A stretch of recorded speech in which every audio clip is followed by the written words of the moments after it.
We get the pleasure to introduce our friend. He is the nicest person I know. He is one of my favorite performers after Kevin R. Free. He is a genius. He is beautiful inside and out. He performed my wedding. I can't say enough wonderful things about this person and the wonderful things that he is doing for representation in the arts. Dylan Marron. Dilly. Hey, girl. Hi.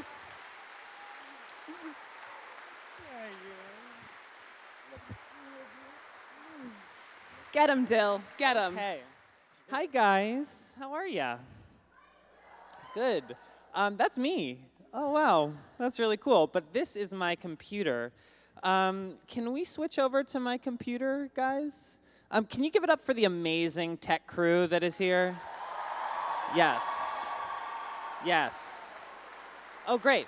We're here.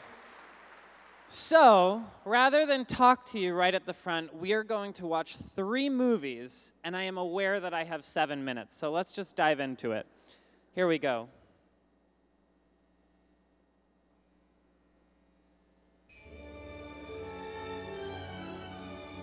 Hey, who are you? Open the door, son. So that's every single word spoken by a person of color in E.T. What about the entire Lord of the Rings trilogy?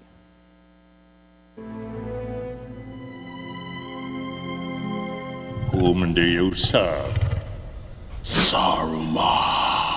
On the halflings! On the halflings! What is it? What do you smell? Man flesh. I picked up a trail. Get a fire going! I'm starving. We ain't had nothing but maggoty bread for 3 stinking days. They are not for eating. Get back, scum! No! Looks like meat's back on the menu, boys!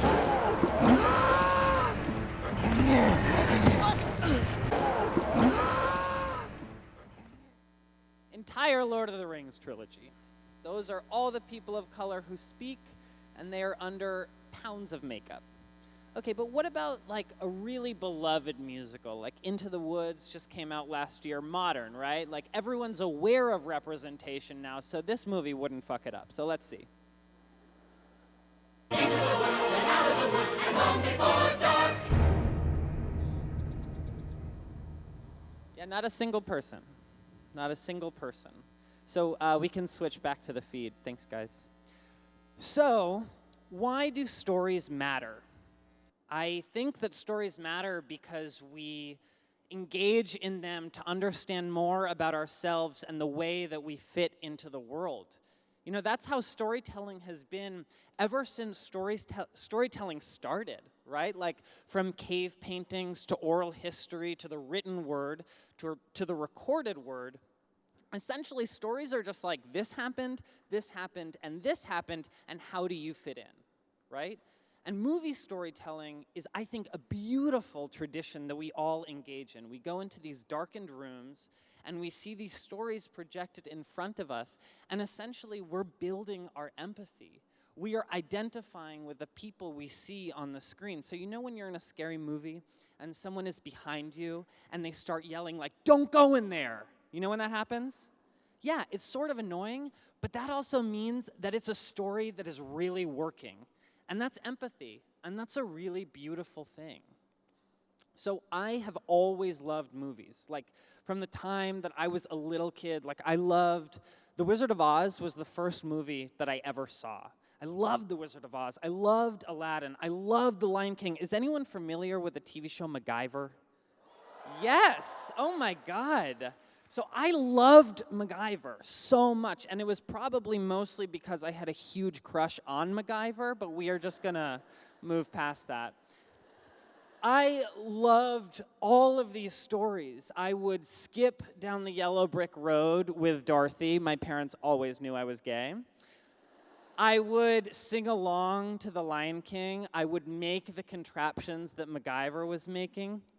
And when I would watch Aladdin, I would dress up as Aladdin to watch Aladdin, and that's just how I rolled, and I want you to accept me for that. Thank you. But another story that I really loved was Home Alone. Are you guys familiar with the Home Alone series? I loved Home Alone. I just thought it was incredible. I kind of wanted to be Kevin McAllister. I wanted to do everything that he was doing. I wanted to build elaborate booby traps because that's what he did. And I felt comfortable using big words because that's what Kevin McAllister felt comfortable doing. I also wanted to own a talk boy because Kevin McAllister owned a talk boy, and that is the capitalist machine, also acknowledging that stories matter, but that's for another talk at another time. Anyway, I loved the Home Alone series, so you can imagine how much I freaked out when 20th Century Fox released a casting call, and it said that they were having an open casting call for the Home Alone reboot when they did Home Alone 3, and they sent it to all the New York City public schools, and I was freaking out. I ran home to my parents, and I demanded that they take me to this casting call. And they finally agreed. And so they took me to this casting call, and we waited hours and hours in line. And finally, we got into a really huge auditorium, much like this one. And what was happening was that 15 kids at a time, were being taken up to the stage, and then casting directors were kind of walking around them, looking them up and down, and one of two things would happen. Either the kids were sent to a door on the side, which meant they were moving on to the next round, or they were just sent back to the auditorium. And that meant it was kind of the end of the road for them. So it was finally my turn. I was of one of the 15 that was chosen, or everyone was going to go up. I wasn't chosen, but I'm just telling myself that. We were chosen. I went up to the stage, and a casting director looked me up and down, and I was sent back to the auditorium. And that's okay. Rejection happens. But I noticed that there was a pattern. And that was that all of the white kids were being sent through the door, and everyone else was being sent back to the auditorium. So this thing that on the casting call read, "Submit all ethnicities welcome," was maybe actually just a front. So I started the Every Single Word series because I'm keenly aware of this, not only as a movie lover, but as an actor. In high school, when I started taking acting seriously, sometimes agents would come see my high school productions, and sometimes they would get in touch with me and ask for a meeting.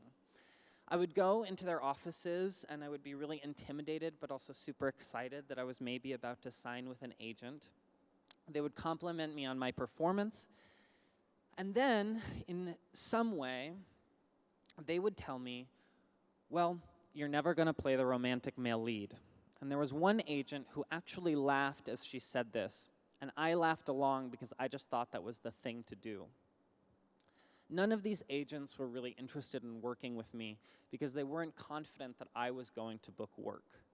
So I just kind of thought that I sucked. The movies that I use in the Every Single Word series, they just tell universal stories. They are not about whiteness, right? E.T., not about whiteness. Lord of the Rings, Into the Woods, these are really amazingly told, amazingly crafted stories that are about huge universal themes. Home Alone is not about a boy who is grappling with his white identity. It's not. It's about a really smart kid who is left home alone. That is the story. George Gerbner, a cultural anthropologist, he coined this term symbolic annihilation. And what he says is that if you see yourself represented in the fictional world, you feel that you exist. And if you don't, that is symbolic annihilation. What message are we giving to people if the movies we keep producing, if the universal stories we keep telling, we only use white bodies to tell those stories? That is telling us, that is telling everyone else that our stories shouldn't exist. Or at the very, very best, they don't really matter that much. Thank you so much.